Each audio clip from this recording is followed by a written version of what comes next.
We have one more show before the NFL schedule drops. Next week, we will be able to dive into all of those contests that have schedule-specific elements to the strategy. But today, we're going to do a little old-school drafting. We have yet to draft our traditional best ball contest. We did Superflex last week. We're going to talk some time box strategy for these contests, like the Puppy, the Dachshund, some of these that are going to fill here soon and level the playing field from an information standpoint. And then at the end of the show, we have a new format on Underdog that just got unveiled for basketball. We'll tell you what it is. We'll tell you how to win at it right away. And then immediately following, you guys can check the Badge Bros members only stream breaking down more sport specific strategy. I'm Pete Overzet, off and on the clock. Let's roll.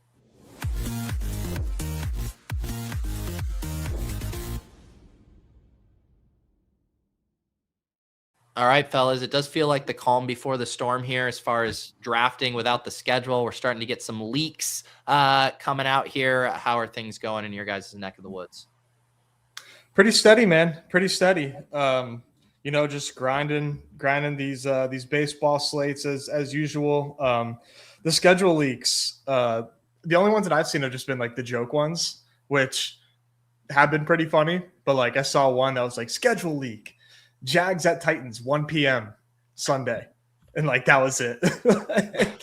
That's like a divisional game that nobody gives a shit about. Right. I'm looking forward to it. I'm trying to alpha max, edge max by getting in these slow draft streets in the Eliminator and staying on the clock up until schedule release. Ooh. That's what would be your ideal sweet spot? Like what round would you want to be on when you're on the clock with the schedule release? Like how do you maximize that information? I think third round would be ideal. I don't think I'm going to get there. I entered too late. I should have done it last week. Third round would be ideal because you made your first 2 picks. You have a chance to pivot if you screwed yourself on the bye weeks. And then you can kind of make moves from there. Or if you did well, don't have any overlapping bye weeks, you can try to maybe go for a nice week 14 team or somebody with a really frothy week 1 matchup, since likely to be one of the harder weeks to get through. Pretty astute shouts there, Nezzy. You got deep in the weeds there. I was into this last year too, man. Max Eliminator last year didn't have any good luck, but dude, the Eliminator's sick, man. Yeah, I would say, don't you think like Eliminator is one of the best contests to slow draft because there are a lot of those schedule elements, even when we do the fast drafts, like you're talking through stuff and there's a lot of variables you're trying to juggle, and being able to actually take a little bit of time to review a team and think through it, I think is pretty helpful. Yeah, absolutely. It's the tad laborious because you got to go through your roster every single time that you pull up a slow draft. There's no just like mind numbing, like, hey, this is the next guy up. This is the next guy up. But if you're willing to put the effort in and put the grind in there, absolutely. A couple things here. Yes, Danielle, I messed that up. I realized that it was technically scheduled this stream for tomorrow, but surprise, off and on the clock. It shouldn't be a surprise in that we are always here Tuesdays at noon Eastern. But yes, my bad on the scheduling. Glad you found your way here. Shout out to Respooked here. My Thunder are going through to the Western Conference Finals. I'm going to pull up a dance team that we drafted on stream that's looking pretty good right now. But any NBA takes before we get into the football here? I mean, the Thunder are just such a wagon and continue to hit year after year when it comes to these draft picks. Like AJ Mitchell effectively being like the MVP of this series and playing almost better than SGA, or maybe even better than SGA in at least 3 of the 4 games. And like, he's a second round, 38 overall Santa Clara pick that nobody even considered. He's making $3 million a year, I think, for the next 3 years. Really? Jeez. I mean, it's just ridiculous how well that they scout talent and develop talent. Like on top of, having just an insane amount of talent already. Yeah. It's crazy. They've made the conference finals. I think I saw, 6 times in their 18 years, which is like a third of their season, of their history. They went to the conference finals. And they did it with a rebuild in the middle. Yeah. Like it's nuts. Mm-hmm. So the question is, can we, with a Detroit, Minnesota team that's currently in first tier, can we make some noise, or is how the schedule or the brackets breaking? Are we in rough shape? No, we can make some noise for sure, just because we got games remaining and we got points remaining. To be in first and have games remaining with both those series being 2-2 right now, like, this is the catbird seat. This is where you want to be. Now, can you win the whole contest, and can these guys win, their respective series right now? We're probably trending in the wrong direction in both of those, but if we happen to get one of these two and maybe both of these two teams through, it's best of threes right now, so why not?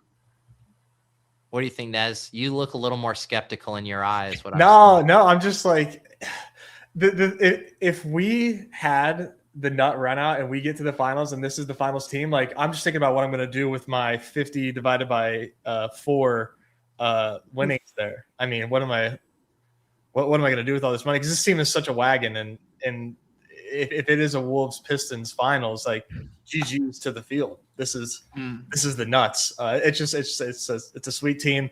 I still have some hope for both Pistons and the T-Wolves. Maybe a little bit more hope for the T-Wolves, low key. But yeah. I mean, no, if De'Aaron Fox doesn't play tonight, like, there's a big one for, like, a big tick in the Wolves box there. And then the Pistons, the big, argument you can make is they probably played their worst game of the playoffs last night, and it took a heroic fourth quarter from Donovan Mitchell, or second half rather, 39 points in the second half, getting to the line at nauseum to, best them last night, even though they weren't playing their best game. So yeah, it, like, looking at the team behind us, it's a Spurs and Knick team, although they actually have some Detroit and Toronto too. But it seems like obviously we need the Wolves to win the series, but we also we can't get hunted down by, like, Wemby continuing to go nuts. No one's catching our team. I feel Okay. pretty confident that no one's catching this team. Okay.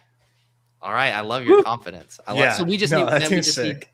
And PPR Tyler, huge surprise. So you think you can tout Twist? If the Wolves don't make the finals per PPR Tyler's lock, then you're booted off the show. So I hope you're nice. Oh, see ya. There you go. Geez, Ty, appreciate that. 5 gifted memberships. Thank you for that.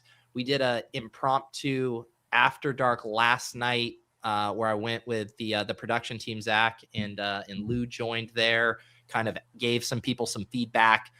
Generally do after darks on the weekends, but we've had so much crazy stuff happening with the show that I've been spinning up some of these on the fly. Did you guys get a chance to watch the cast announcement yesterday? No, we went live as soon as the cast announcement went live. No. So, but I caught some of it at the end, and got a text from my buddy Gaz that was he was little brokenhearted, but he's moving forward. He's glad that he got his face out in the community. And I told him, I was like, hey, like you said, and if this is what you want to do, you just need to do it. This isn't this obviously is not the end of the road for anybody. It's like, yeah, literally, if you want to do it, just do it. Like, that's what John and I did. Like, we weren't tapped to do this shit, and we were just like, all right, let's go live for the 10 people that are playing this 10K prize pool MLB slate and see what happens. Yeah, no doubt. Well, yeah. I want John to talk about his thread in a second, but I did just want to mention on Gaz, and I was DMing with him, and he mentioned to me, he was like, I decided after I submitted, like, to be quiet. Like, he said that was a strategic move that he made. And I was screaming as I read it, because I'm like, we're making a reality TV show. Like, you can't be quiet. Like, there's some people who, being on the radar, mixing it up, the people in the Discord, making content, all of that. So I do think there are scenarios where Gaz continued to put himself out there, kept making content. But ultimately, when we are, like, breaking ties and stuff, it was hard for him to kind of stand out. Yeah, that makes sense. That was probably my bad. I think I told him, like, to, like, not get too in the mix, because I didn't know how much you wanted to get in the mix with the kids that were, like, half his age. So that was probably on me. there's two different things, right? It's like, I wouldn't begrudge anyone being like, yeah, I'm not going to, manufacture a beef or whatever, but making content, reacting to stuff, just showing that you're ready to be part of the world. I think it was a huge ad. Like we added Brian Hartman. We didn't necessarily love his submission, but he started doing these confessional videos on social where I actually got to see more of his personality. And we ended up adding him to the contenders because he basically forced himself on the radar. So definitely appreciate everyone who continues to make content. Real quick here, though, I do want to get to some of his content thoughts. I did add us, though, to a Dachshund draft here. We need 5 more if you guys want to do a. I called this thing the Dash Hound the other day because I had no idea how to pronounce it. It's okay. It's okay. I think I did that before a couple of years ago as well. The first time it came up, just reading my teleprompter, so to speak. You did, yeah. I remember that. That was very funny. But yeah, John, you did it looks like we'll fill this here in a sec, but you did a thread too. I wrote some stuff in the PO box. I've been giving people feedback. You kind of were talking about it through the lens of what you and Nez have done. What have been some of your takeaways?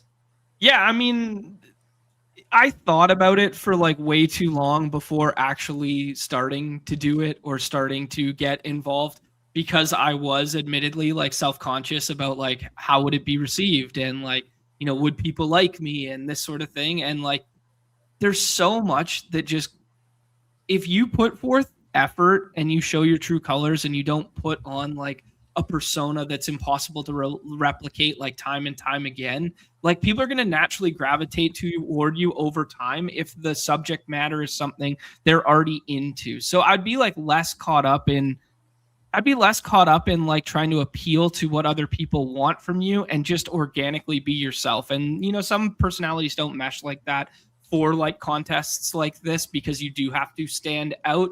But that was just a real breaking point for me, like mentally, like when we went through it all, that was just like, you don't have to put on, you don't have to have the best production value in the world. You don't have to have whatever. You just have to be receptive, conversative and nice, I guess. Like the big thing for me was always just relation based, like we were very, go ahead. Sorry.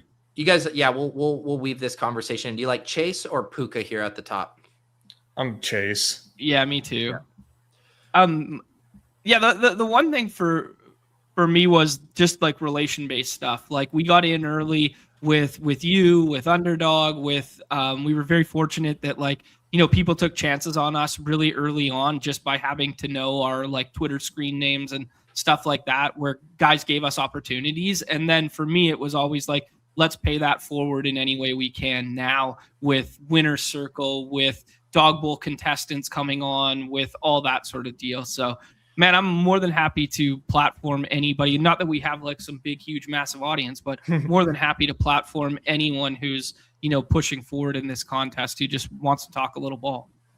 Well, I think it's interesting because like what you're talking about and what I've written about before too. And it is that element of being consistent, playing the long game, being authentic. What's so interesting is juxtaposed to that is this contest, which by necessity is basically, shrinking all of that into a tight time frame where everything is being speed run. Essentially, like people are going to have to go from, solid to great within the span of 2.5 months to win this contest. And I actually think some of the people are actually up for it, but it's not the typical and realistic path. It's just a fun kind of ramp for the people who are built to, rise to the occasion of this specific challenge. But like you said, there are so many ways to approach it. And I think we are all in agreement that the best ways to approach it are being authentic, continually showing up, being consistent, building that community, serve the existing audience, doing what you love, and everything else will work out down the road.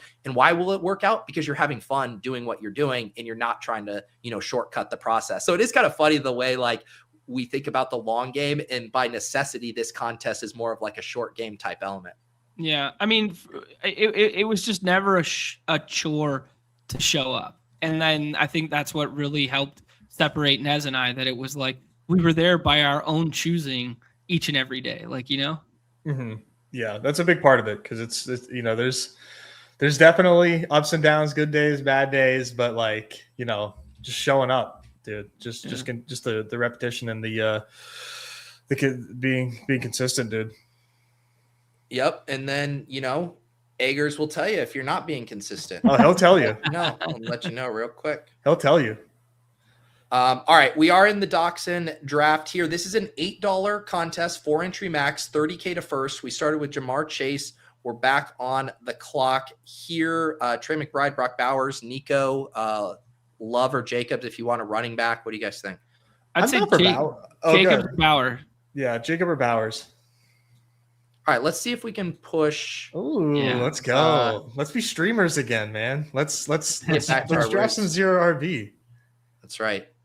That's right. So yeah, I do think it's awesome how many contests Underdog is dropping. So if you don't want to worry about, drafting a BBM team pre-schedule, knowing, 50% of this contest, this Dachshund will likely end up being drafted pre-NFL schedule release, maybe even a little bit more than that. You're not competing against quite as many rosters that'll have more information than you.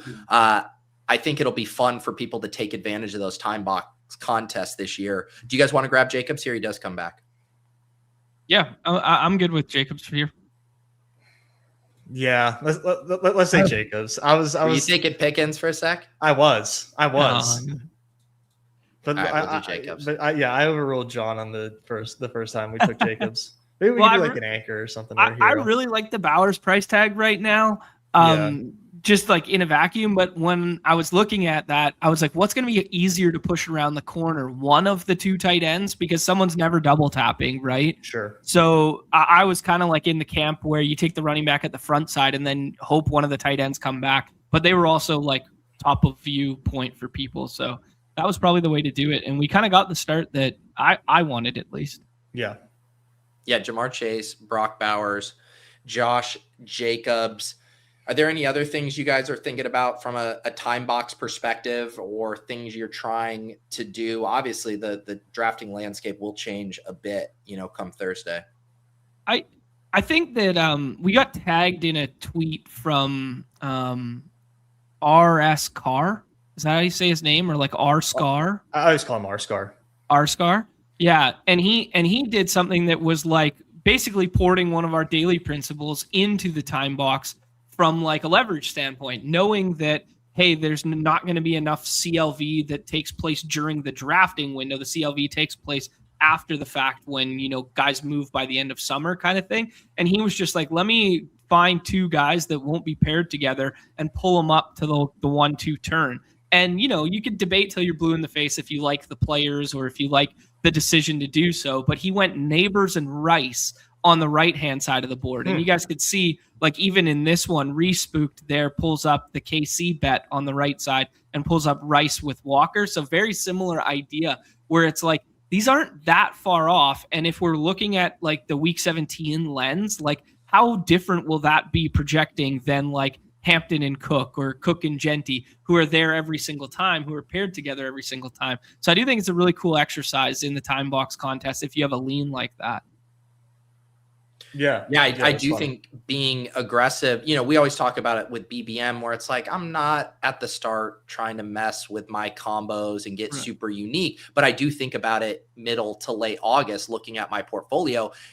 Again, if we're talking about a Timebox, the equivalent of August for the Dachshund is going to be in like 3 or 4 days, Right, exactly. So you can start to loosen up and think about some of those levers that you might pull that you wouldn't in a contest that's going to be open for another 3 months or whatever. Exactly. All right, back on the clock in the fourth by ADP. It's Hendo, Scatabo, JMO. Montgomery's here. Solver likes Adams, McLaurin, JMO. I'm an Adams guy, but you guys decide. Adams or Waymo. All right, let's do Waymo first, just because Adams is a little lower in ADP. Maybe we could play that again. I also really like Montgomery in this range. Ned and I kind of had that conversation the other day, and man, they might just muck it up on defense all year long and just grind clock on the other side. Like their defense might be so damn good that like the only offense they need is like 20 passing touchdowns and 15 rushing touchdowns, and they funnel through Montgomery. Northland in the chat asking how's Jacobs' health? Seemed kind of dusty late last year. I'll say I haven't heard an update, but I will say just what the team has told us, or through the lack of their actions in free agency and the draft, tells me they feel good about Josh Jacobs' health. Yeah. Yeah, they didn't make like any additions on offense. In fact, they made redactions. Sorry, Adams does go. Let's do it. Scat about. We just talked about it. Let's do it. Montgomery. Monty. Yeah. Get that Detroit correlation. John was talking about if a potential and obviously it'd be a smash situation if Montgomery gets some more passing work in this offense compared to sharing a backfield with Gibbs, and how that just like gives him such strong upside. And I agree with that. I was at the time in the camp of like that's Woody Marks music, like that's why he's there. Montgomery's the grinder. But yeah, if Montgomery gets any sort of like usage bump to what we're expecting, I mean, he could really be a very valuable pick, like potentially like second round valuable, if he's garnering double-digit touchdowns. I was going to give a hot take that was like, I think like gun to my head, if I had to put him where I think he should go, it'd be like middle of the third. And I think you can make arguments that he's not that different from Josh Jacobs. Sure. Yeah. It's not like Josh Jacobs is like an elite speed talent right now. He's just like a grinder with good success rate that gets a shit ton of volume. And that's like Montgomery's music for sure. Yeah, and I mean, Jacobs doesn't have the pass catching chops, Yeah.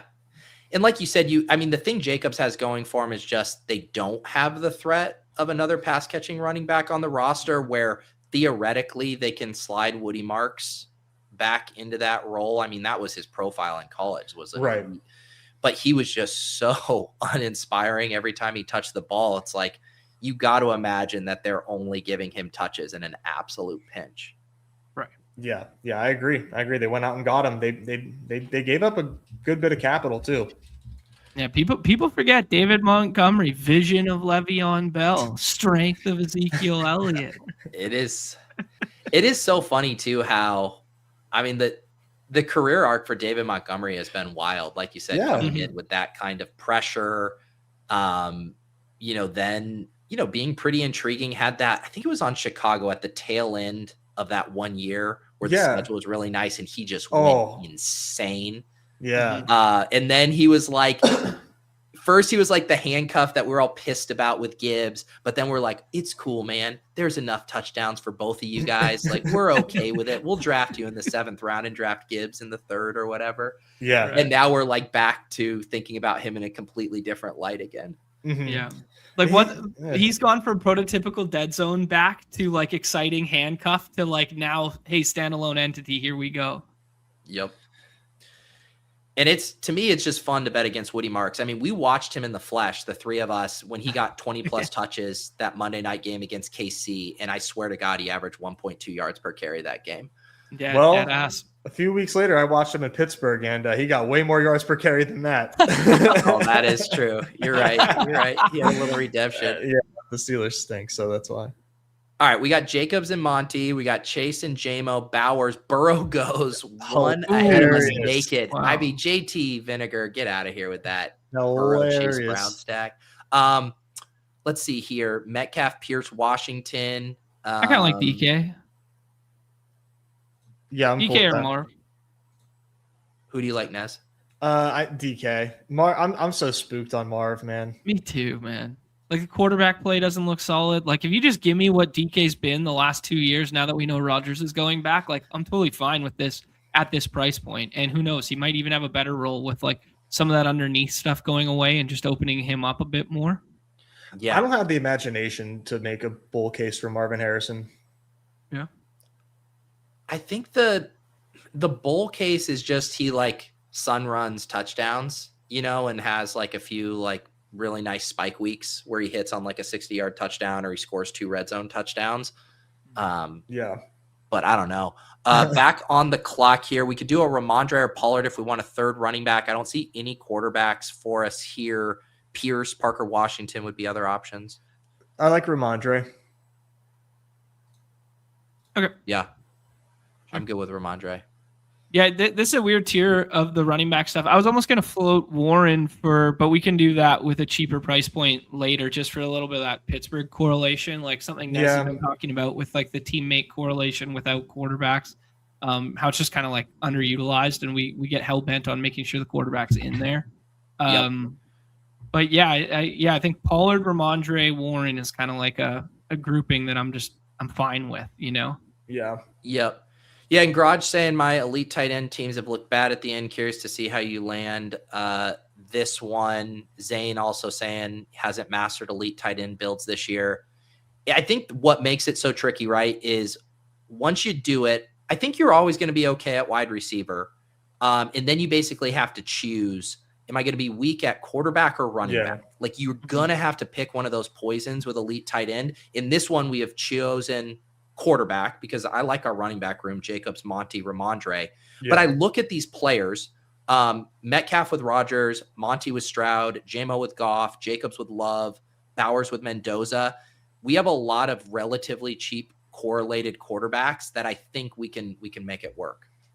Yeah, no, I fully agree with you. I think the bear case is what Sam Sherman said on your show yesterday, where it's like the projection of those back end tight ends right now looks so much stronger in May on paper for week 11 than those running back and wide receiver plays back there. So it's like, are we really benefiting from the roster spots is kind of like how's best to build this? Is it still a 3 tight end team because of those parameters, or is it we're spending another pick on tight end in the 10, 11, 12 range to ensure we don't have to spend another roster spot?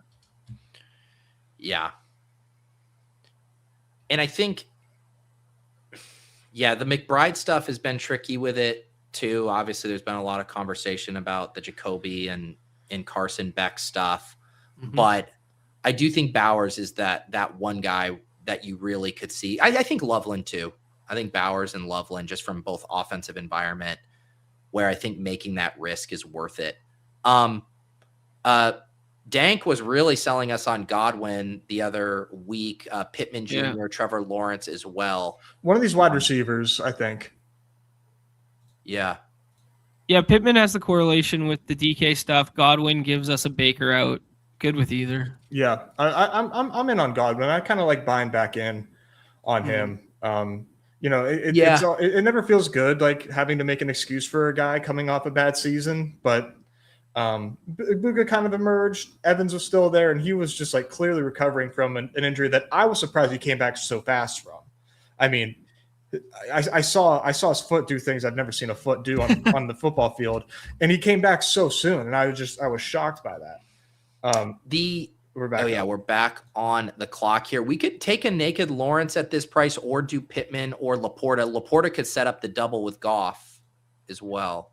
I'm cool with Laporta and setting up a double. Yeah, let's push quarterback again.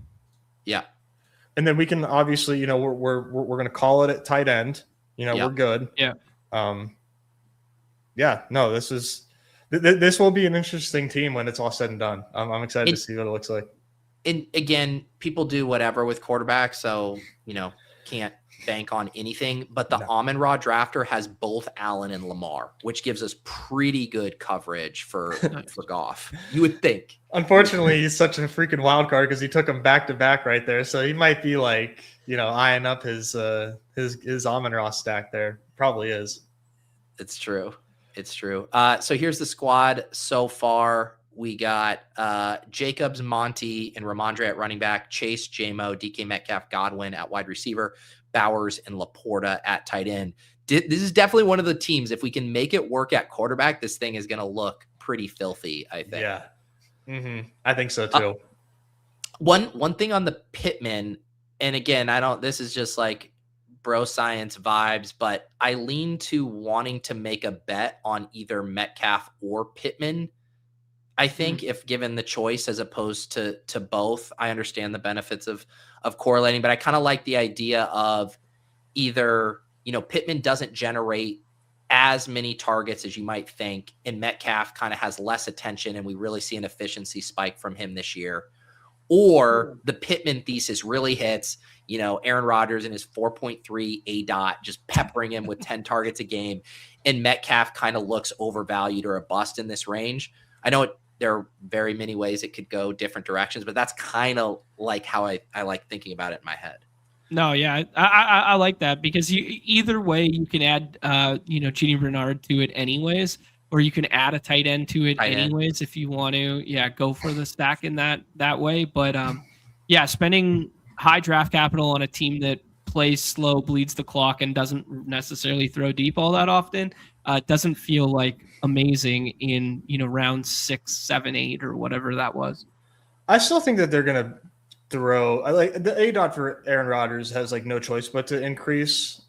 Yeah. Sure. Arthur Smith isn't there anymore, and this is like they completely revamped this offense. So I think that Pittsburgh is an interesting team to double up on when it feels bad, just because like this team could absolutely like exceed expectations and be night and day from last year. And I like doing that with a number of different offenses that people have question marks on. Okay, cool. Yeah, so the Goff push works. So I think that definitely is our selection here, past ADP. Yeah, don't get greedy here. We can't get greedy. We did lose Love and Baker, who also were teammates. So yeah, Goff is a must there, and we'll probably need to think about another. I mean, Rodgers we could have in our back pocket. I guess it could be like a Goff, Rodgers, Mendoza team. I would say probably one of Shuck or Willis here. And that's the other option if you give yourself a little flexibility to not have to do both those dudes. Mm-hmm. Yeah, what are we sacrificing by taking Willis? Running back is like kind of mid. We could also take Coker and give us another Bryce Young out. Let's take Coker. Let's push it again and see what happens. Okay. Let's be the experiment, guys. All right. At least we have the Goff double where we're making a big bet and we're already kind of expecting him to kind of crush. So I'm fine with pushing it. This is what I would say is I'm okay pushing it. However, if we do get shut out again, that we just kind of ignore ADPs on Mendoza and Rodgers and make sure. Because at this point, too, like the opportunity cost, I mean, the wide receivers and running backs are going to all be the same by 142 anyways. Right, yeah.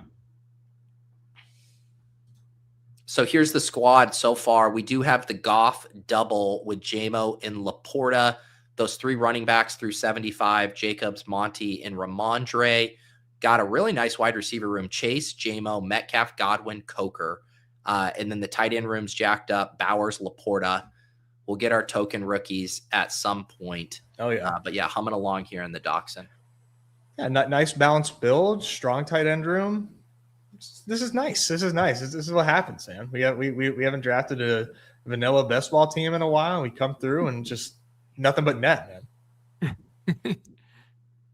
Vanilla in our vanilla best ball team with Laporta and Goff there. There you go. Let the people know too what you guys are going to do today for members only, because you're going to get a double dose of Badge Bros after this.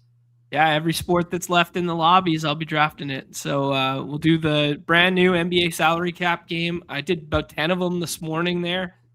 I think it's a great test case. I think they're very fun contests. I think it's amazing that it's going to allow us to have single game and showdown ones.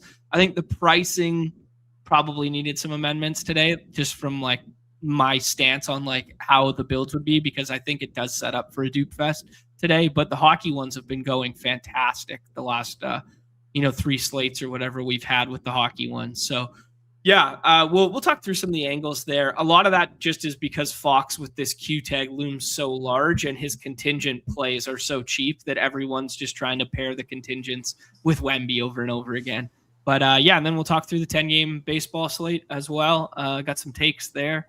Fun game at Sutter Health Park today. So yeah, I'm on wife duty after this. I'm being tagged for a spawn post. So I got like a script I need to go through and everything. So she's put me to work, man. I'm not even in the contract.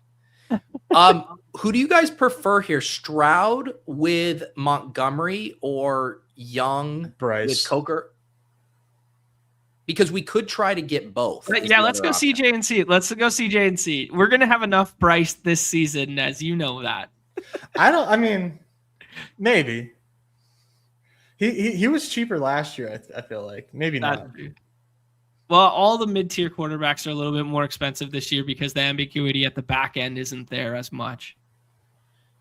Dante's probably pissed at us. I just realized from the 2-hole had Nico and Herbert, and then and we took Stroud one pick before him. He doesn't need that chalk stack. He's got to get a little more adventurous than that. Okay, dude, we were asking about quarterback to have pulled this off with no Mendoza or Rodgers. You guys want to pull the trigger on Bryce? Yes. Yeah. Nice. Then we can turn on. Now we're just drafting 2 positions the rest of the way. Yep. That's nice. It makes it a lot easier. In the wide receiver base is solid. Like I'll go to battle with these 5 in this 3 core. Yeah, I think this feels really good. I mean, it's a tightrope walk to get the quarterback room to play out like this, where you get them at value and correlated. Yeah. But I mean, compared to some of the BBM teams I've been drafting, this one feels very good. Yeah, this is a pretty team thus far. I mean, where do your guys' mind go? Do you think like, hey, we got to make more of this now and be like, yo, I need Tank Dell in my life. I need, Chris Brazel in the last round. Do you guys think that way? Or are you guys just like pretty content with like, hey, we got a couple skinnies now. Like we don't know the schedule anyway. Set it and forget it. Let's just fill in running back and wide receiver and call it a day. I'm definitely not worried about stacking CJ. Mm-hmm. We're kind of just betting that offense is efficient and he's spreading the ball around, which like I'm totally fine with. There's a lot of, potential wide receivers that could pop up there. Bryce would maybe be a stack where you're like, hey, we really need Bryce to do well because he has risk of like sitting, or do we like, is that too risky of a bet? At any rate, I kind of see this as a 3-6-6-3. I don't know if you guys feel similarly. I'm always, the one that's more willing to go light on wide receiver. Can we find 3 more running backs we even like? That would be my only concern. Sure. That's fair. We're gonna try. Damn it, we're gonna try. I would axe the third or the second 3 out of there, and I would just cap us at 2 tight ends. When you go Bowers, Laporta, and one of them stacked. Sorry. Yeah. Duh. Yeah. No. Yeah. Obviously, no. I thought 7-3 or 3-6-7-2. Yeah. Or 3-7-6-2. John, your question to me, I would say right now I'm viewing the stacking as I won't use the cliche tiebreaker. I'll say slightly more than a tiebreaker. Like Tank Dell's a guy I've drafted unstacked. Like I like Tank Dell, so that would certainly be in the conversation for me. I haven't been doing Brazel over guys like Ted Hurst, Antonio Williams, some of those other rookies. I like more Stribling, so I probably wouldn't thrust him into that range just because of the correlation. That's kind of just how I'm thinking about it. Yeah. No, I see both ways. I see both lines of thinking. I watched one Chris Brazel out route video and I was like, I'm fucking in on this guy. And now just the most prototypical Tennessee wide receiver ever. I mean, I love Brian Robinson at this price. Slam dunk, dude. Okay. Slam dunk. All on the same page there. Yeah. I have started to notice like a pretty good band of distribution for Brian Robinson ADP. Like there will be some times where someone will just be like 140, like I'm getting him. And then sometimes you get him here at ADP, which is nice. Yeah. Yeah.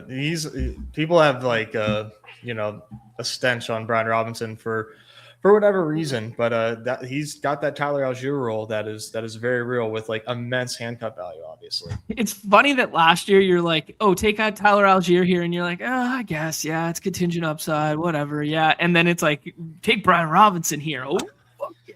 I mean, top ADP is a triple stack in Tesla. Solver likes Jeremy, Ridley, or Judy. Debo and Ayuk are here as well. Who do you guys like? I'd go Tesla. Yeah. I'm a stack slappy. Yeah, just try and find 8 touchdowns. Like, why not? Dude, if Tesla gets to 8 touchdowns, holy shit, he might be the skeleton key to 2026 if that dude gets to 8 touchdowns. I mean, that's what he does well, right? That little like end zone fade, jump ball stuff. Like he might have 137 yards to go along with 8 touchdowns. Yeah. But like he's a little bit of a red zone weapon. We saw that last year. He gives us. I mean, if you got the Nick Westbrook-Akine season from Tennessee from him or something, you'd be doing cartwheels. Here's the team so far: Goff triple, Stroud with Monty, Bryce Young to Coker, the running backs Jacobs, Monty, Ramondre, Brian Robinson, wide receivers Chase, J-Mo, Metcalf, Godwin, Coker, Tesla, tight ends Brock Bowers, Sam Laporta. How many touchdowns did Tesla have last year? Was it 4? Like gun to my head 6? 6. Wow. How many? How many receptions? 12. 28. 16. Oh my 16. God. Almost a 50% touchdown rate per reception on 239 yards. Hilarious. 239 yards. That's weird. Yeah. Hey, draft winner though, man. Draft winner for sure. Yeah, very much so. I'm thinking through this though. Like in that range, if we didn't have the stack stuff there, like I'm never clicking Tesla over the potential like ceiling shot at this point in the calendar of Ayuk, Debo, or Tyreek. Like that's just me, but I just see those guys as like, 6 rounds of ADP value, whereas like Tesla, when you win, it's kind of like the rose-colored glasses we just painted, Yeah, I mean, gosh, the risk, those guys are not your average free agent wide receiver, though. Like when Keenan was a free agent, he just kind of was in a weird situation in Chicago and I was like, oh, he still got it, and everyone was just like was assured that he didn't. And I mean, he faded, but he paid off his 18th round ADP. Those guys have huge like red flags. Just because I feel like running back is going to get more scarce. Do you have any favorites of this, like Braylon Allen, Tucker, Ray Davis, Vidal? I like Ray Davis. Me too. Okay.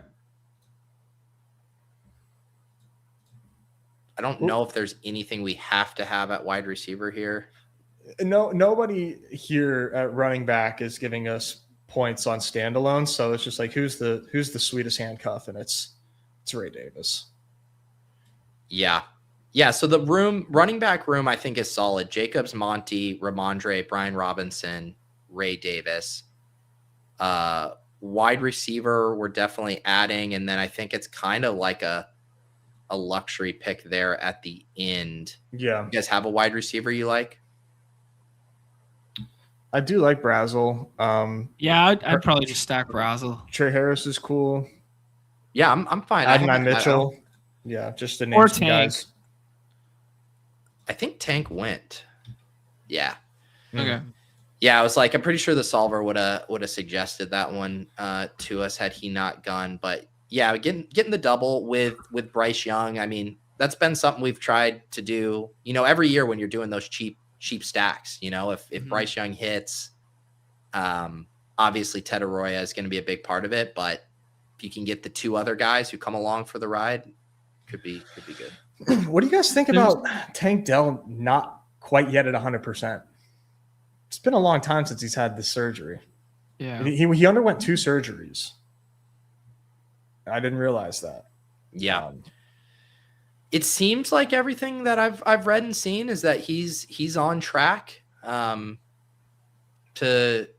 be good to go for the start of the season. But yeah, I mean, a lot of question marks there. Yeah. Mm-hmm. I'm kind of like pretty nervous about the little guy.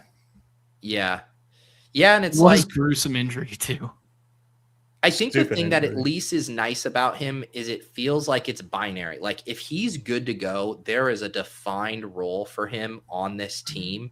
The Higgins stuff I still think is tough, like him kind of being this clone of Nico and how they use him, whereas like Tank Dell immediately will be there in 3 wide receiver sets doing his thing if he's healthy. Yeah, and you saw how good Christian Kirk was in the playoffs last year. It's like just do that again, Tank. Like we think Tank's like, at least that mold. probably more talented. Here, this is what I'm going to do. We want to get in another draft here, so I'm going to hop in another Dachshund. Look like this snap filled. Wow. So we will make our last pick here and recap the team, and then we'll be off to the races. 1-7. I wonder if this will be a non-stream draft because it's snap filled. We were the last ones in. Yes, more Nice. not as many familiar faces in that one. Yeah. Okay, let's see. So we got one pick left in this one, and we're kind of all in the camp that it's a luxury pick, or are we in the running back camp? No, I don't think you have to be in the running back camp at this stage, but I think that would be like my slight lean. But it's a bunch of wish casting. Mhm. Yeah. I think I think it's dealer's choice. I don't mind the Noel suggestion if you do want to be like, hey, Tank isn't going to be okay. Okay. If you have a running back you like, though, I'm open to it. None of these guys are necessarily just Kalen Black. Yeah, Black or Noel. Yeah, break the John. tie for us, John. Noel. Okay. His name is Noel. All right. Here is the final squad here. I think this broke pretty cleanly for us. Jared Goff, CJ Stroud, Bryce Young, Josh Jacobs, David Montgomery, Ramondre Stevenson, Brian Robinson, Ray Davis, Jamar Chase, Jamison Williams, DK Metcalf, Chris Godwin, Jalen Coker, Isaac Tesla, Chris Brazel, Jalen Knoll, Brock Bowers, Laporta. I mean, honestly, hitting the triple correlated wide receiver bet to finish there. Feels clean. I mean, this is very correlated. I think solid at every position. Let's make our pick here, and then we can give final thoughts. You guys like Jonathan Taylor, Amon-Ra, Lamb? I like CD. All right. Let's get spicy. All right. Any other final thoughts on this first Dachshund team here? Pretty balanced. Just a really balanced build. I think it really hinges upon Montgomery taking that step forward and Goff going ham. I think those are like, if those two things hit, then this team is smooth sailing. Yeah, I really like that build, to be honest. Me too. When we started, I wasn't like 100% certain that I just the way quarterbacks have been flying off the board and the way I've kind of been prioritizing the elite quarterback because they're the cheapest I've ever seen. And then seeing how this turned out, I'm like, oh damn, I got to start shifting up some of my slow draft builds right now. It's been a while, and thankfully, of course, that we've had like a starting running back get injured and then like a late round handcuff immediately like usurp and just take over and go nuts, not including Kyron. Kyron was just kind of something that just took place and there were tea leaves there. But the last one that I can remember is like ETN with or HN rather with James Robinson whenever that took place and that was like a huge like flipper. But you know, that is sort of like the thesis of zero RB is like, you know, wait, and if that takes place, man, it's going to be chaos. Like that's something that just hasn't really happened. Achan falls to 18 here. Big Dog also here as well. You guys like Achan? Either or. You guys pick between the two. Let's do Achan. I'm trying to be a big boy, be a grown man, and just like and take Devon Achan, dude. Like. Yeah. Well, and the other thing too, we're talking about Timebox stuff. I'm gonna just by ADPs alone, the Lamb Achan I think will be a little bit more unique. I guess we did pull up Lamb a little bit, so maybe that's offset, I guess. But this kind of broke well for us just going wide receiver in round one because the neighbors Chase Brown got pulled up from the 12. Yeah, a little John special there from the 12, which gave us the Achan slide, which is nice. Yep. Good on all accords here. Am I on an island for thinking like the neighbor's FUD is like too far? Like what? I mean, he just went at pick 12. What's the FUD? Well, that's crazy though. The solver's going to tell you that he's like a 18, a third round pick. Like unless they adjusted because he was really buried in their ranks for a while. Yeah, like, we were taking this guy 1-2 turn, obviously coming off an ACL, but yeah, I just feel like there's a lot. I just feel like there's more FUD. Like this is a guy that we thought was like an elite talent, and we know he has a good, fun quarterback with good coaching. I don't know. obviously, yeah, bad time to ask the questions when he goes 12. Yeah. But are you guys I guess you guys specifically, you find being at field above field on Neighbors, or are you fading? I think right now I'm trending to be slightly underweight. Right. Yeah, I don't think I have any yet. Right. Yeah. I don't know. Yeah, I mean, I guess I just need to brush up more on like the actual timeline and what they're saying, because That's what I'm trying to find out. Yeah. There's such a big difference between missing 5 weeks and missing, 10 weeks. Was Matt Nagy fun? Like as an OC? Couldn't tell you. Chris Olave, Kyron Garrett Wilson. I also like Breece Hall here. What do you guys think? Let's do Breece Hall. Let's take a different direction here. Sure. 2 running backs with a little bit of, spookiness to their outlook. But I mean, huge upside. 2 first-round picks last year or 2 years ago. Yeah. Guys who can take a carry 60 yards to the house is always nice. Yeah. Yeah. The extension for Breece Hall is bullish too. I mean, yeah. I don't know. Maybe you want him to get traded or something like that, and maybe you just wanted to play on a tag and not get the extension. But the extension at least means we thought so much of Braylon Allen, and people forget Braylon Allen's still quite young because he came in as a 20-year-old, and he just hasn't shown it yet. But I guess this kind of fortifies that Breece Hall is significantly higher in the pecking order than him. Yeah, I mean, Genty caught 55 balls last year with Geno. It's not like a bad, a bad quarterback situation for him. Mm-hmm. And we just getting that back into the fold will be really nice for Breece Hall. Good talent. It's just it's just the coach, Aaron Glenn, just awful. Right, awful. Yeah. I'm curious how many receptions Breece Hall had early in the season with Fields. I'm gonna take a look here. All right, we're on the clock. We could do the double jets with Wilson. Bucky and Javonte are here. Burden is here. What do you guys like? I like doubling on the. I like double jets, man. Yeah. Let's do Famous last words, but I know it's expensive, but I really am into these correlated team bets where there's risk. Mm-hmm. Where I feel like it's in Pittsburgh, maybe it's a different thing, but I feel like one really has trouble succeeding without the other with the Jets. So it's we made the bet. Let's make the effing bet. Mm-hmm. Yeah. The other thing about the Breece Hall, the contract of what does it mean or whatever? I mean, I think what I like about it is there's the saving face equity of, are you really going to give this guy all this money and then give him 12 touches a game and give Isaiah Davis a bunch of stuff? Or are you going to try to prove that the guy you just paid, the third highest paid running back in the league now? I think that you're going to give him a chance to prove he deserved that. So that's my hope, is we get, back to bell cow Breece, because yes, the quarterback play was the issue, but the other issue was siphoning a lot of carries to both Braylon Allen and Isaiah Davis, or touches. So if we get back to 18 plus touches, I think he's going to be a smash.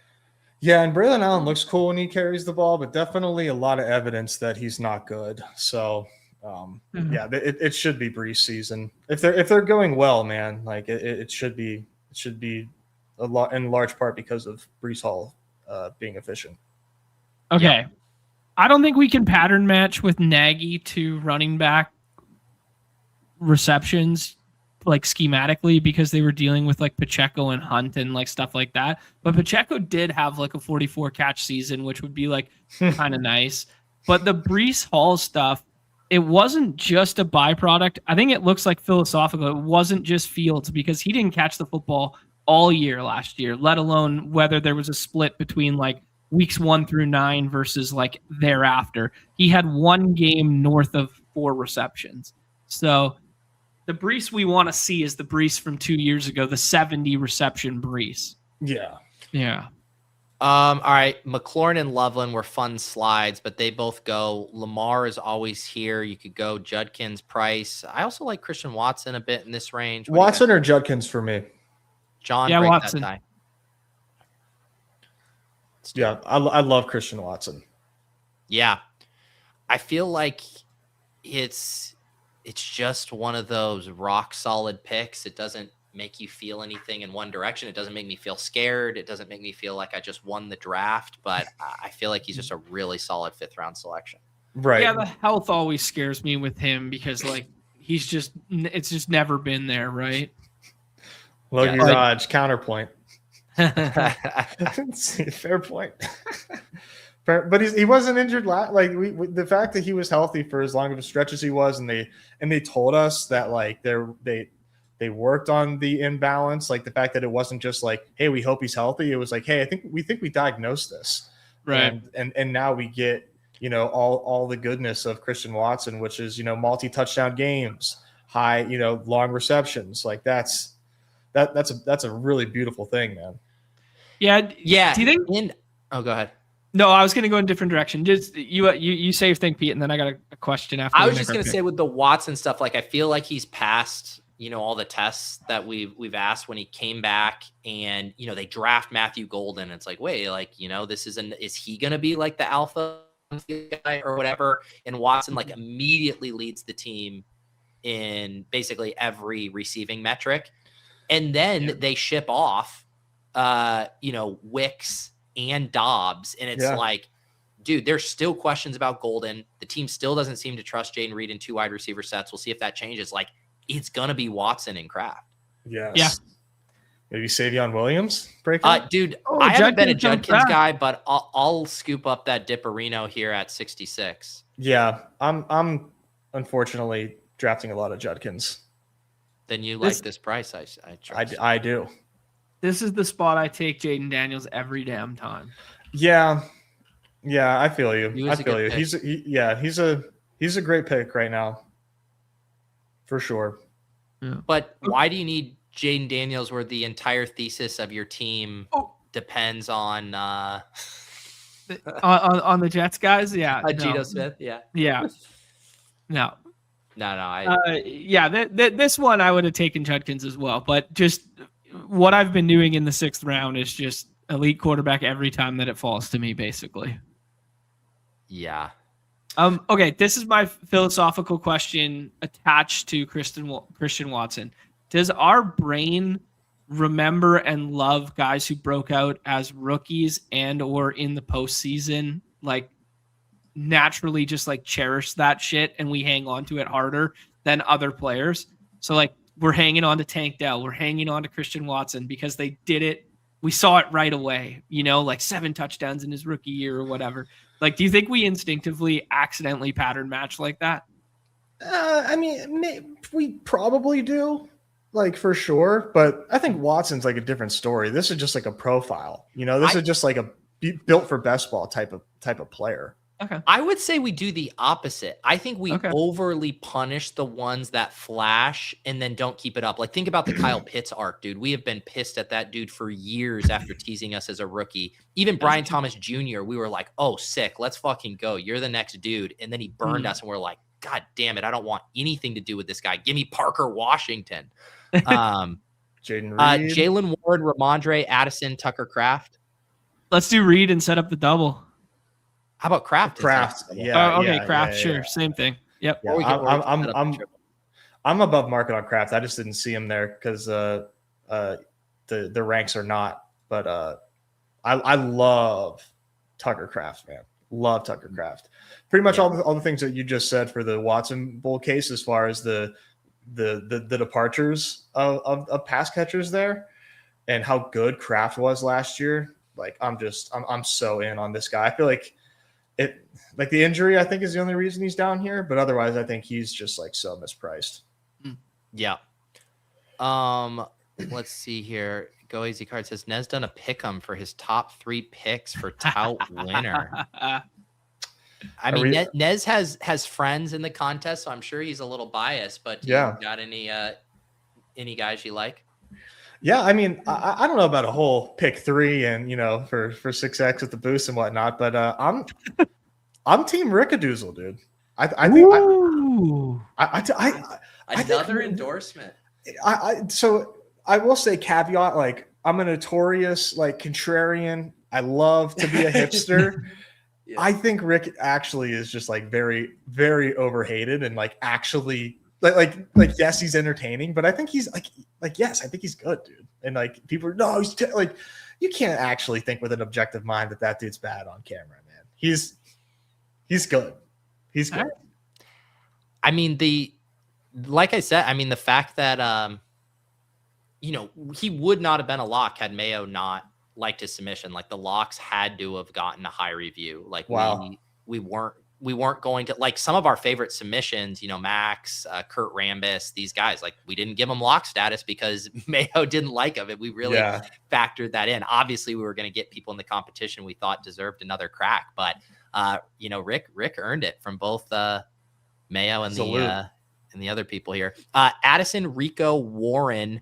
What about QB? Let's take Warren. Okay, you want to go Warren? Okay, we don't have to get our QB yet. Yeah, okay. Yeah, Warren. I mean, looking at our quarterback options, I mean, we did lose Dak. Love will be there for us. Obviously, Geno makes sense. You can always do Mahomes and backstack too. That one's pretty easy right now. Like Worthy's always there, but I don't know. I'm a little bit scared about Mahomes' timeline.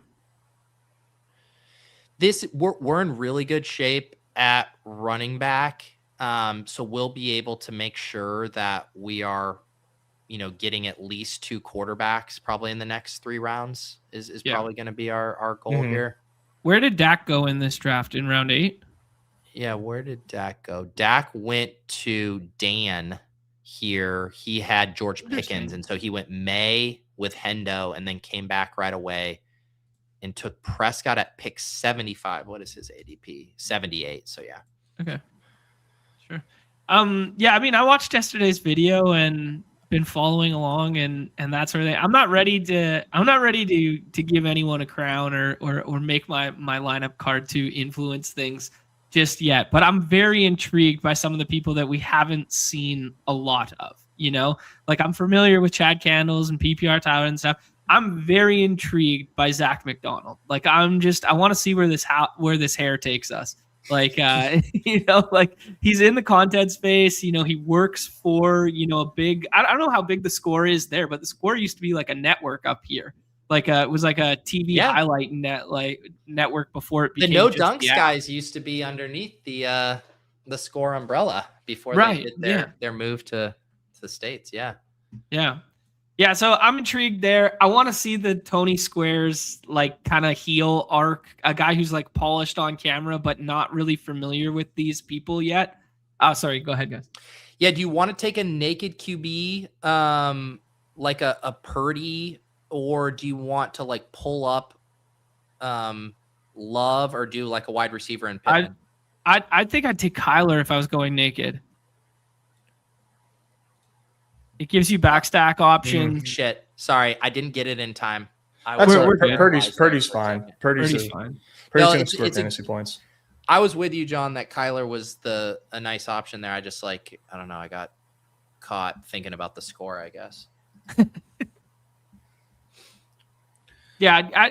My number one thing right now is I don't want to judge the contest based on the fact that I've seen 50 Candle streams. I've seen 50 PPR Tylers. I want to give the benefit of the doubt to these guys I've never met before, never seen before, etc. Because Updog's been around for a long time and I've never seen his face on camera. Yeah. Now we're going to get to see it. Same with Jim Waller. I've never seen his face on camera and now we're going to get to see it. So I want to give these guys the benefit of the doubt before just being these are the 3 favorites kind of thing. Yeah, for sure.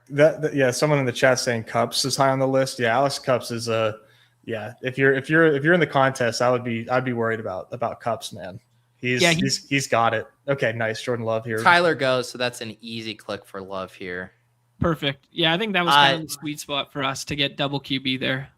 There was some very funny posts from Rohan in the chat yesterday about Cups. I know.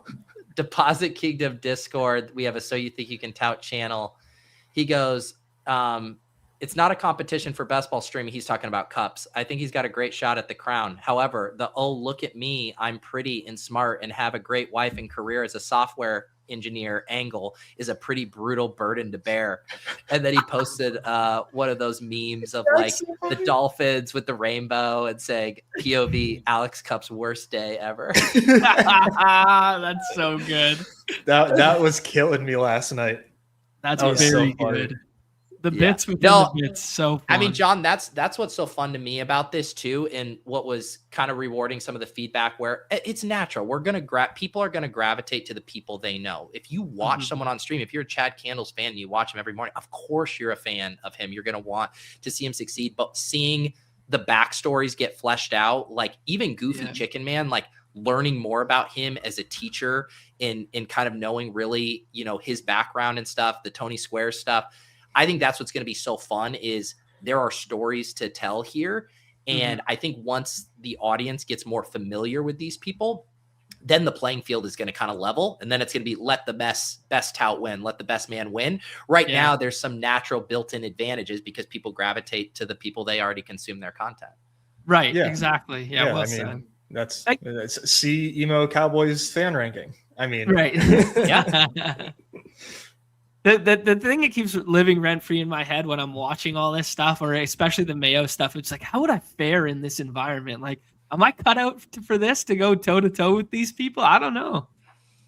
I think I would thrive, especially if I was new to the space with like nothing to lose. I'd be cutting it up. I was always that type of guy. I kind of just like, shoehorned my way into the Deposit Kingdom whenever I first entered, and same idea.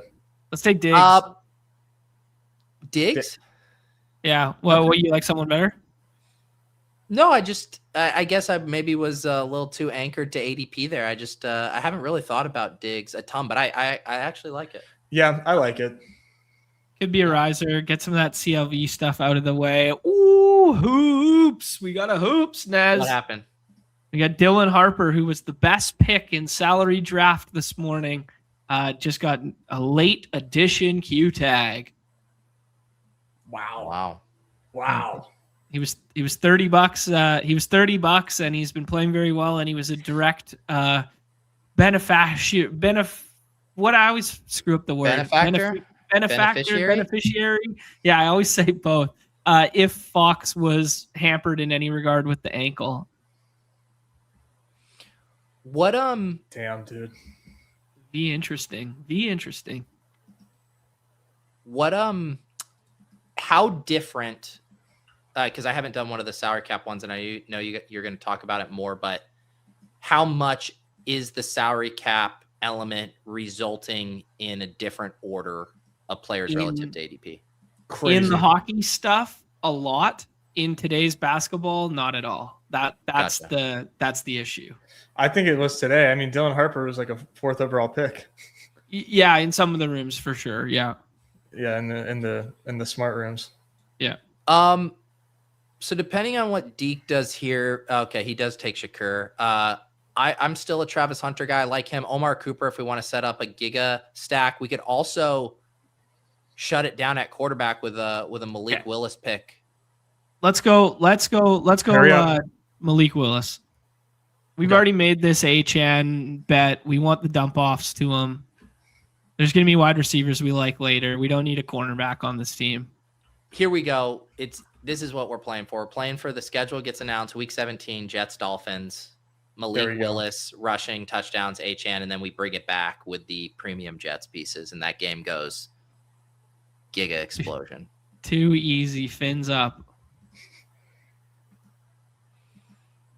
Here's the squad so far through 12 rounds.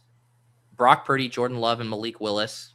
So we're set at quarterback. Looking real good at running back. Acham, Breece Hall, Judkins, and Warren.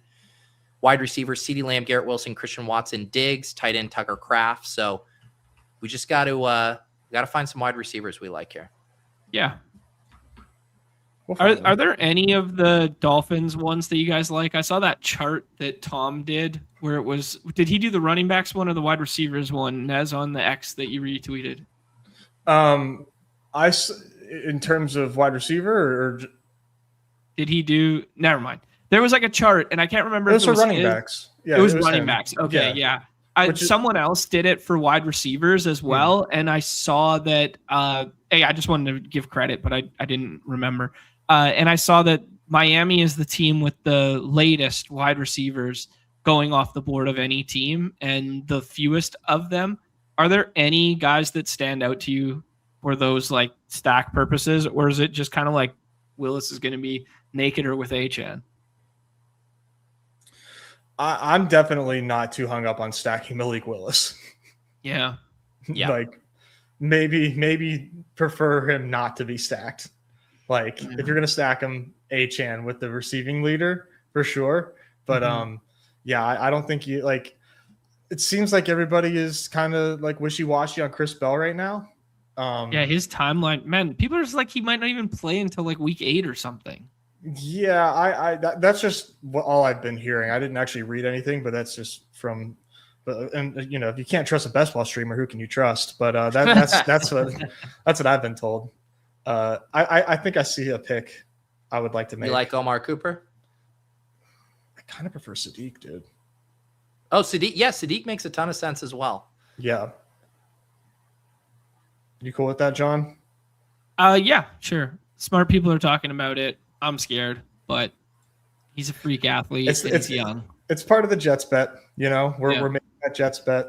He doesn't have a ton of competition to you know around him, but yeah, maybe in hindsight, this team looks better by passing on Malik, tanking Hunter, taking SYTYCT, taking Gino. Yeah. It definitely would, but it's still it's still the same thesis, you know. The hits still the same, but yeah, no, I agree. But Willis, I mean, at least Malik plays an offensive position. Who doesn't? Travis Hunter. Oh.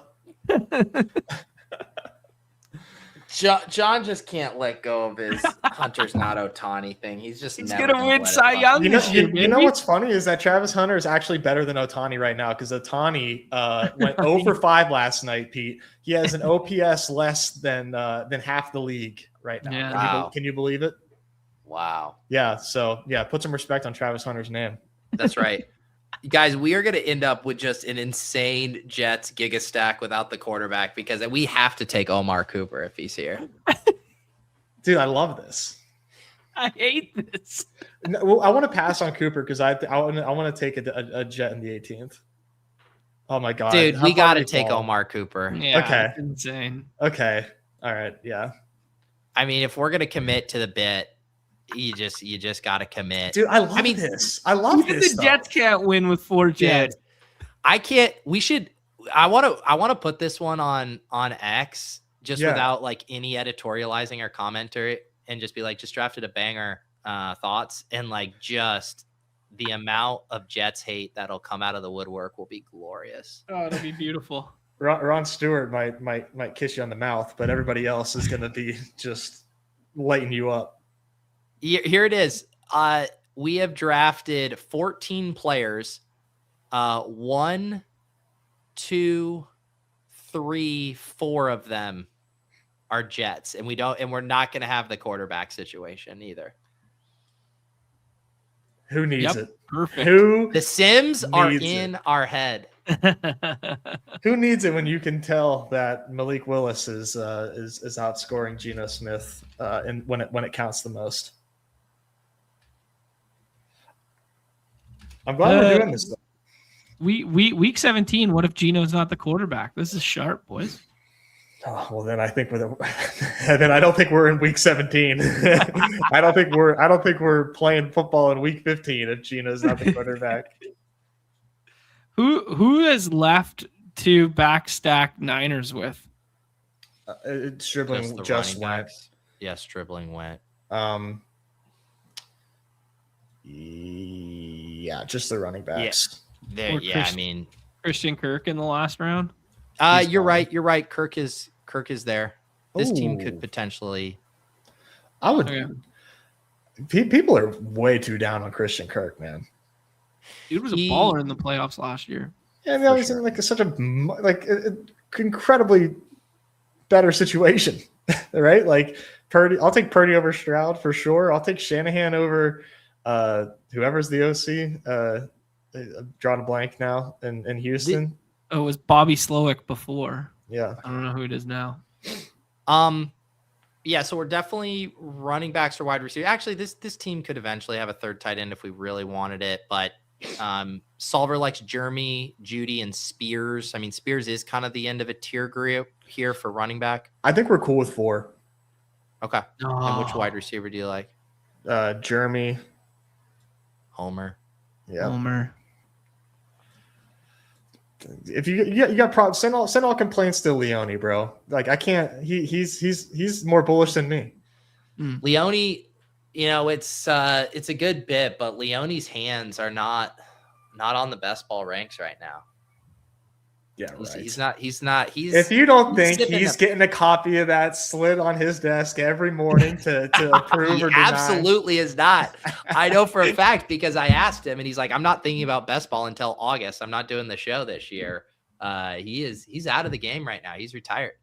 Could you imagine Leone just sitting with like his morning coffee and it's just like getting slid the New York Times every morning, like at the door, paper form. He stretches out the best ball ranking. He gets the red Sharpie, pops the cap off, and just starts slashing things. Yeah. Exactly. Unbelievable. Like it's a dissertation. So now it's Dank plus 4 guys.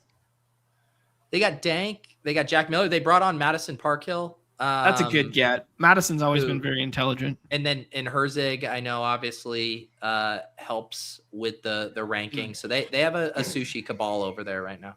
Okay. And they're all in on Jeremy. I like Spears here or a third tight end.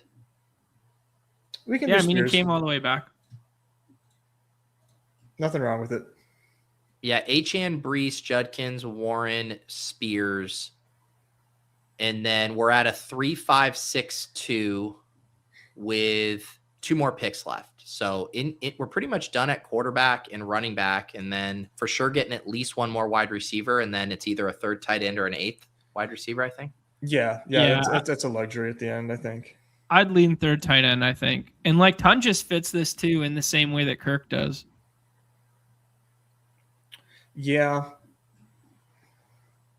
What Tungus has basically a chaperone for a potentially injured Kraft and not fully ramped up Sadiq. Yeah. I know Kittle's timeline's a bit behind. He's ahead of schedule now. The way people have been drafting him, a guy that tore his Achilles in the playoffs, getting taken in the 10th round, surely he's ahead of schedule. Like, what are we doing otherwise? I mean, this is insane. Right. Well, Kraft tore his in November, and he's going 50 rounds. It wasn't his. It was his. I thought Kraft was an ACL. ACL, yeah. Mm-hmm. But 2 extra months. Yeah, fits my narrative. It's my narrative. Do you guys have a wide receiver you like? Wicks, Hurst, Booty, Kirk? We could do the Kirk thing. I think Kirk. Okay, let's do the Kirk thing. Let's make it all make sense. It's just nice at this point, right? Like, we don't have any correlation with Purdy. I think Kirk has a chance to really crush his ADP for sure. I agree, man. Think DeMarcus Robinson without the DUI. That, right? Shanahan goes out. I think he's a better guy. I think he's just better straight up than DeMarcus Robinson is more complete wide receiver. Yeah. And DeMarcus Robinson has some nice games in San Francisco. It's just people. I don't know, man. I just don't think Christian Kirk is totally washed right now. Mm-hmm. In a pretty fun situation here. He's going to run a ton of routes. Yeah, I'm in, and it fits the build really well.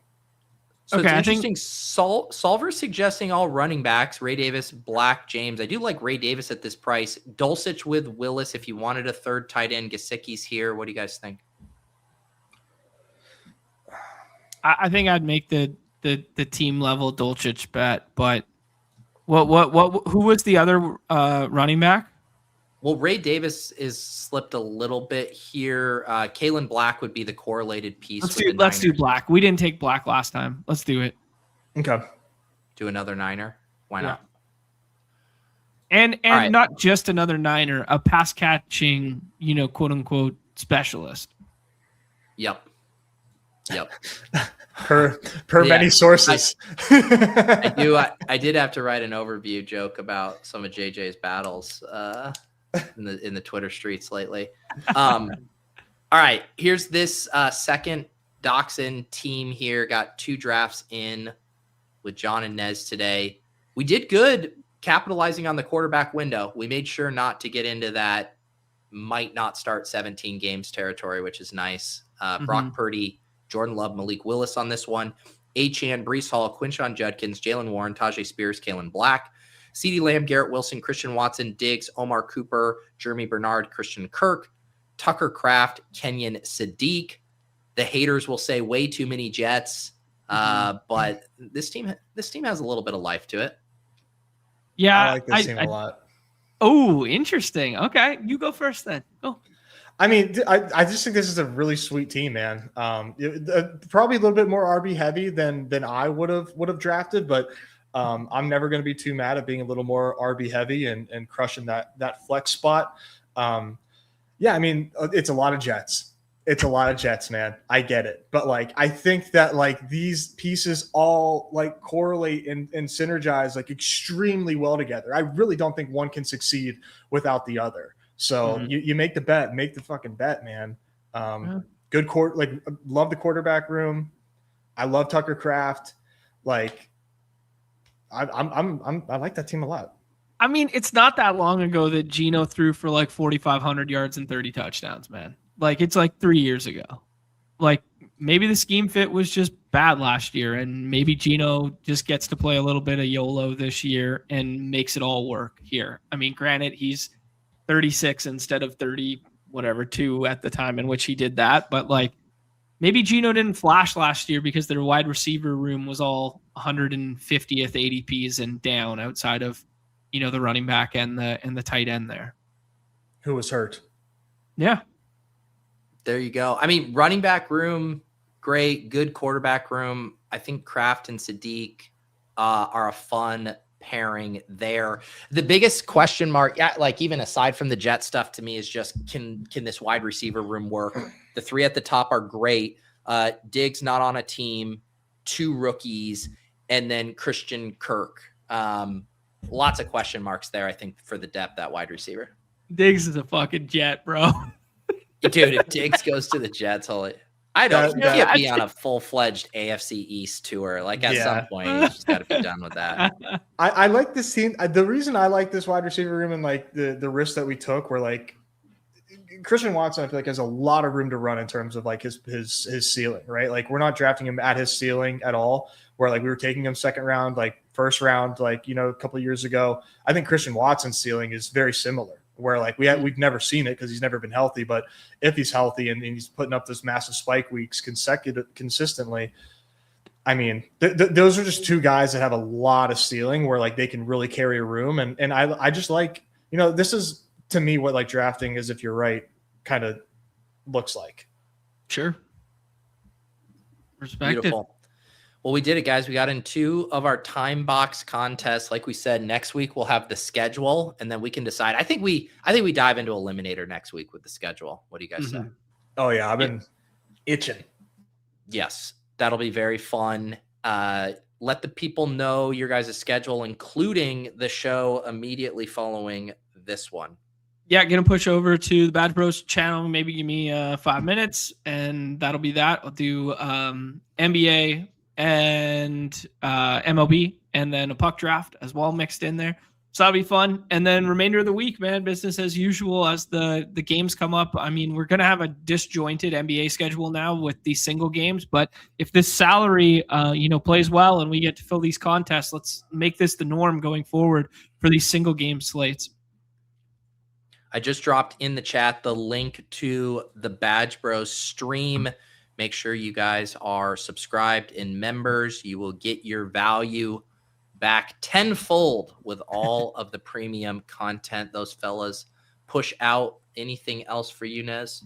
No, just gotta take a shower, brush up on this script that I'm involved with my wife, which I very very proud of her. But yeah, this will be interesting.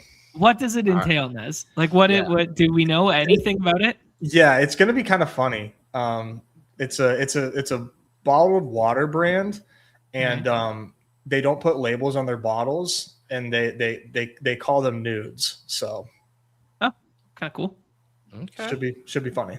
All right, so we're gonna see this. We're gonna see you on an Instagram video at some point. Oh yeah. Too many people get them on their algos because like the algo just knows. Hey, Nez. Here's a video of Nez doing work with his wife, and I always get them sent to me. This is what you guys do. You guys go full blurred out nude around the apartment. There's the skit. There's the sketch. Nudes. Just have to find out. And you guys just walk around blurred out. Freaking pervert. All right. That would sell some water, Pete. That's make right. Make the people thirsty. That's right. We got a real Don Draper over here on off and on the clock. As far as for me, I do have Swolecast at 3 p.m. Eastern. We have ADP chasing tonight at 7:30 with that crew. Excited to hear their takes on, some of the David Njoku, Jawan Jennings fallout. Tomorrow, we're going to have ship chasing. We were just batting around ideas. I think what we're going to do is we're each going to fill out a little survey about what we think, some of the meta and winning teams will look like for best ball in 2026, cool. And then just kind of compare some of our results. So that'll be a fun thought exercise. I'll have the bash on Thursday. Excited to draft with YouTube members. And then I believe we're going to try to spin up a show, I think either Thursday afternoon, or I might try to make it work Friday. We're going to do a So You Think You Can Tout Calcutta draft. Cool. I'm going to have Kitchen spin that up with his site. We'll get the 27 contestants on there. I obviously will not be drafting myself, but I'm happy to host. And I think that'll be pretty good entertainment to see how people would value some of these contestants on the open market. Oh, Calcutta for that. Okay, I was thinking you guys were just going to do it for PGA for the weekend and throw them out of their element for the contest. Oh, that's very good. Very good bit.